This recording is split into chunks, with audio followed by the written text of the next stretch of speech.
So இப்போ வரைக்கும் we பெல்ட்னா என்ன, அதோட கன்ஸ்ட்ரக்ஷன் என்ன, அதோட அட்வான்டேஜஸ் வந்து பார்த்துருக்கோம். ஸோ அதோட டிஸ்அட்வான்டேஜ் வந்து இப்போ நம்ம பார்க்க போறோம். While we are entering to the topic, may you know about V-belt drive.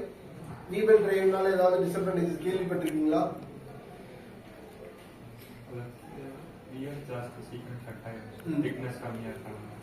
ஏன்னா நம்மளுக்கு இன்னர் வந்து இதா இருக்கங்காட்டி இதா இருக்கும். பிளாட்னா ஒரு பக்கம் மல்லிங்கனால இன்னொரு பக்கம் நம்ம என்ன பண்ணிக்கலாம், கொஞ்சம் தாங்குன்னு சொல்லிட்டு நம்ம ரன் பண்ணலாம். ஸோ V-beltல அது பண்ணவே முடியாது exactly.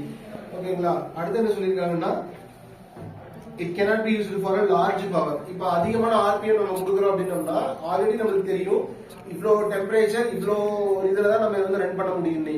So more then the power நம்ம கொடுக்கும்போது அது என்ன ஆகுதுன்னா ஈஸியா வந்து ஃப்ரிக்ஷன்னால வந்து அது கட் ஆயிரும் அந்த பெல்ட். அதனாலதான் வந்து என்ன சொல்லியிருக்காங்கன்னா it cannot be used for a large power சொல்லியிருக்காங்க. The efficiency of V-belt is lower than the flat belt drive.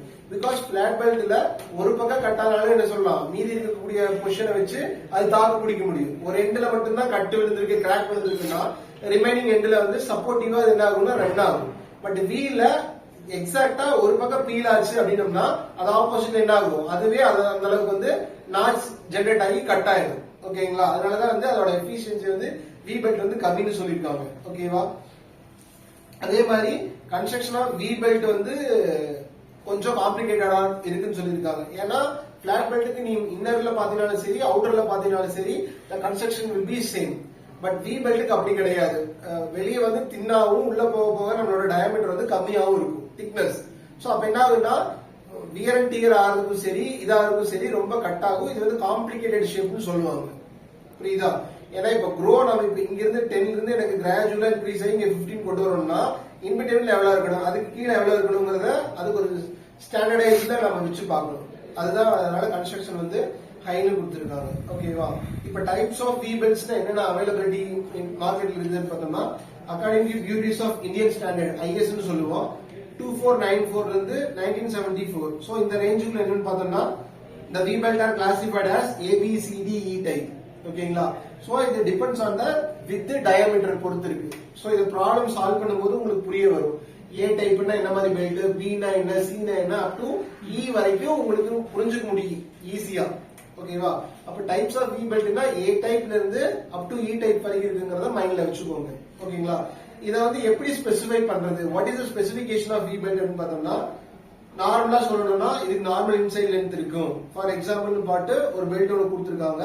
So இந்த திங்ஸ் எல்லாமே available in your PhD standard data books. ஓகேங்களா?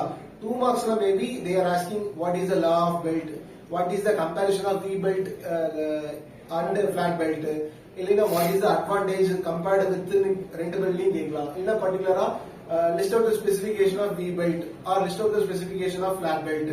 சோ இந்த மாதிரியான திங்ஸ் எல்லாமே வந்து maybe comes under the 2 marks portions. ஓகேங்களா? இதுதான் டவுட் இருக்கா? இப்போ வரைக்கும் என்ன பார்த்திருக்கோம் V-beltல, V-beltனா என்ன, V-beltோட கன்ஸ்ட்ரக்ஷன் பார்த்திருக்கோம், what are the materials used in V-belt பார்த்திருக்கோம், what are the types of V-belt பார்த்திருக்கோம், அதோட அட்வான்டேஜஸ் பார்த்திருக்கோம், டிஸ்அட்வான்டேஜஸ் பார்த்திருக்கோம். ஓகேங்களா? Now we want to go with a design procedure. ஒரு டிசைன் ஒரு V-belt வந்து எப்படி வந்து டிசைன் பண்ணணும் அப்படிங்கறத பண்ண போறோம். ஓகேங்களா? So before that we are going to the design procedure, you know the constructions.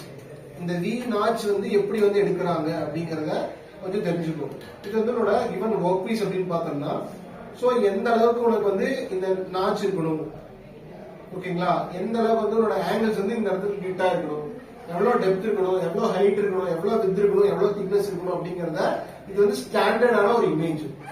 இந்த ஸ்டாண்டர்ட்ல இருந்து you want to make your own அப்ளிகேஷன்னா you can change the die design. இது வந்து ஸ்டாண்டர்ட் டை. இப்ப நம்ம ஸ்டாண்டர்ட் டை என்ன பண்ணிருக்கோம், ஒரு ஸ்டாண்டர்டான டை இருக்கும், நம்மளோட மோல்டன் மெட்டலை உருக்கி ஊத்தி நம்ம அந்த டைக்கு தகுந்த மாதிரி நம்மளோட கேவிட்டி எடுப்போம். அப்ப அதோட டைமென்ஷன் வந்து நமக்கு எக்ஸாக்டா நம்ம என்ன செட் பண்ணிருக்கோம் அதுதான் கிடைக்கும். ஃபார் எக்ஸாம்பிள் எனக்கு இங்க 10 இருக்கு, எனக்கு 10க்கு பதிலா 5 தான் வேணும்னா I want to make the new die design. ஓகேங்களா? அப்ப அதுல என்ன அப்ளிகேஷன்ஸ்க்கு கொண்டு போக போறேன், என்ன மாதிரியான பர்பஸ்க்கு நான் அந்த மாதிரி V-belt வந்து நான் யூஸ் பண்ண போறேன் அப்படிங்கறத ஒன்ஸ்க்கு ட்வைஸ் நீ வந்து அனலைசிஸ் பண்ணிட்டு you make the die design. ஓகேங்களா? எடுத்தோம்னா இதை வந்து நம்ம ஒரு இதுல கேட் மாடலிங்கோ ஆன்சஸ்டியோ போட்டு நம்மளால ஜஸ்டிஃபை பண்ண முடியாது. இது வந்து ட்ரையல் அண்ட் எரர் மாதிரி you want to make the mechanisms. ஓகேங்களா? ஃபர்ஸ்ட் இந்த திக்னஸ் வச்சா எங்க நம்மளுக்கு பல்ஜ் ஆகுது, இங்க கூட்டினோம்னா எங்க நம்மளுக்கு டீவியேஷன்ஸ் ஆகுது அப்படிங்கிறது எல்லாமே வந்து இந்த டையோட டிசைனை வச்சு தான் நம்ம டிசைன் பண்ண முடியும். ஓகேவா? இந்த வி பெல்ட் டிசைன் பண்றதுல ஏதாவது டவுட் இருக்கா? Shall we go with the procedure? Okay, see you on the next class. Thank you all.